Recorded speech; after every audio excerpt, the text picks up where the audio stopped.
महकमा मौसमियात कराची के तर्जुमान अंजुम नज़ीर कहते हैं कराची में आज और कल भी मूसलाधार बारिश हो सकती है। सिंध भर में 23 अगस्त तक बारिश का सिलसिला जारी रहेगा।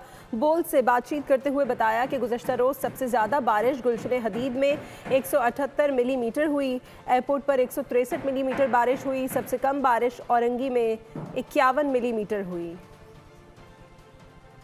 तो है कि आने वाले 1 से 1.5 घंटे या 2 घंटे के दौरान कराची के अक्सर इलाकों में जो है गरज चमक के साथ बारिश हो जाएगी।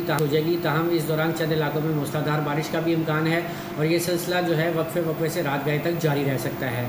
मौजूदा सिलसिला जो है सिंध भर में तकरीबन कराची समेत 23 अगस्त तक बरकरार रह सकता है। गुज़िश्ता रोज़ की सबसे ज़्यादा बारिश गुलशन हदीद में 178 मिलीमीटर रिकॉर्ड की गई, जबकि अगर हम एयरपोर्ट की बात करते हैं तो एयरपोर्ट पर 163.5 मिलीमीटर बारिश रिकॉर्ड की गई और सबसे कम बारिश जो है वो औरंगी टाउन में 81.2 मिलीमीटर रिकॉर्ड की गई।